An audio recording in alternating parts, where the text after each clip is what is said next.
नौकरी के बाद और ये सब कुछ पाने के बाद भी अगर आपको ईश्वर से मांगने का मौका मिलेगा तो आप क्या मांगेंगे? हमारे पास तहसीलदार और लेखपालों की बड़ी कमी है, तो हम ईश्वर से वही मांगेंगे। Anyway, this was on a lighter note. Basically जिस सेवा में मैं हूँ, आईएएस में हूँ, तो ईश्वर की कृपा से एक सम्मानजनक नौकरी आपको मिलती है। एक जो जीवन शैली का स्तर है वो भी एक सम्मानजनक होता है, और मेरा परिवार भी है, खुशहाल परिवार है, तो ऐसा कुछ बहुत मांगने के लिए है नहीं। भगवान ने लगभग सब कुछ दे दिया है जो एक खुश रहने के लिए इंसान को चाहिए होता है। हालांकि मांगना होगा तो यही मांगेंगे कि हमारे सभी जो देशवासी हैं, प्रदेशवासी हैं, सभी का जीवन स्तर बढ़े। और जैसे अन्य जो विकसित देश है जहाँ पे लगभग उन देशों की बड़ी आबादी का अच्छा जीवन स्तर जो है जीती है, तो यही उम्मीद है, यही आशा है, और अगर मौका मिलेगा तो यही मांगेंगे कि सभी देशवासियों की जो जीवन स्तर है उसमें सुधार आए।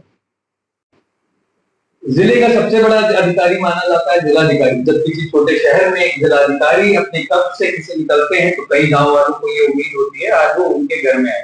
तो जनता को ज्यादातर ये लगता है कि जिलाधिकारी साहब के पास या डीएम साहब के पास ऐसा कोई काम नहीं है जो वो नहीं कर सकते हैं। पर एज अ डीएम मैं आपसे जानना चाहूंगा ऐसे कौन से काम है जो डीएम बनने के बाद आप बिल्कुल नहीं कर पाते? देखिए, सबसे पहले तो मैं आपको करेक्ट कर दूं कि जिलाधिकारी का ये आशय नहीं है कि सबसे बड़ा अधिकारी है। हाँ, ये बात जरूर है कि ये सबसे ज्यादा जिम्मेदारी वाला कार्य है और एक बड़ी अहम भूमिका एज ए जिला मजिस्ट्रेट, जिला कलेक्टर हमें निभानी होती है। और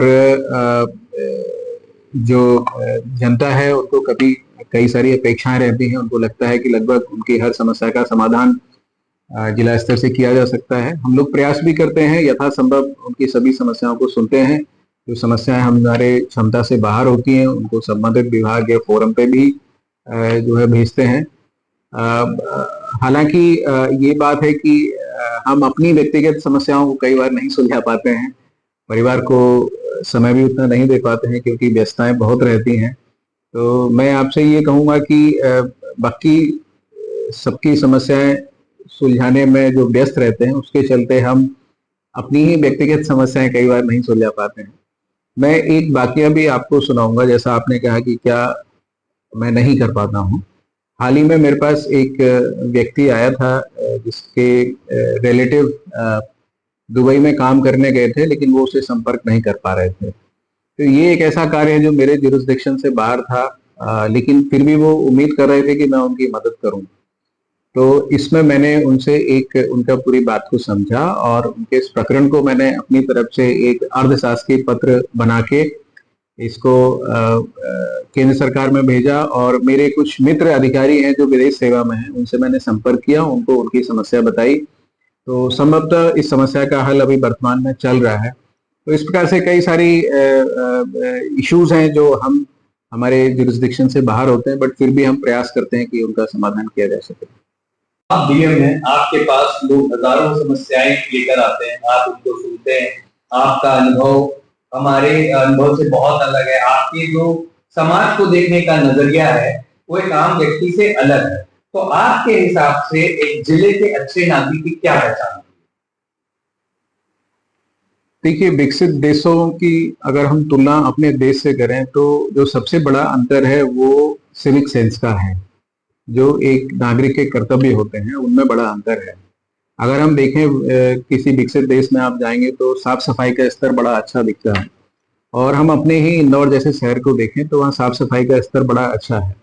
इसका कारण ये नहीं है कि वहाँ की जो म्युनिसिपल बॉडी है वो कुछ ज्यादा काम करती है, उसके पास ज्यादा मैन पावर है। इसका मूल कारण ये है कि वहाँ की जो जनता है वो जागरूक है और वो खुद से ही कूड़ा नहीं फैलाते हैं। तो इस प्रकार से जो हमारा वातावरण है, हमारा जो पब्लिक स्पेस है, उसको जो साफ रखने की जिम्मेदारी केवल सरकार की नहीं है, जनता की भी है। अगर आप कूड़ा फैलाएंगे नहीं तो गंदगी होगी नहीं। और दूसरी तरफ से आप कितना भी प्रयास जतन कर लें साफ सफाई करने का, अगर लोग कूड़ा फैलाते रहेंगे तो आप कभी भी अपने परिसर को, अपने पब्लिक स्पेस को साफ नहीं रख पाएंगे। इसी प्रकार से एक अच्छा नागरिक होने के नाते साफ सफाई के अलावा मैं ये मानता हूँ कि जो नियम कानून है उनका पालन किया जाए, भले ही वो ट्रैफिक से संबंधित हो। कई बार छोटी छोटी चीजें होती हैं, जैसे ड्राइव करते समय हेलमेट लगाना, सीट बेल्ट पहनना, इस तरीके की चीजों को, नियमों को, जो डायरेक्शन होते हैं आपकी अपनी सेफ्टी के लिए, अन्य लोगों की सेफ्टी के लिए, इनको अगर फॉलो किया जाए तो मैं कहूँगा कि ये एक अच्छे नागरिक होने की निशानी है। और अगर हमारा सिविक सेंस अच्छा होगा तो निश्चित ही हमारा देश ज्यादा साफ सुथरा होगा और एक बेहतर वातावरण देश में बनेगा।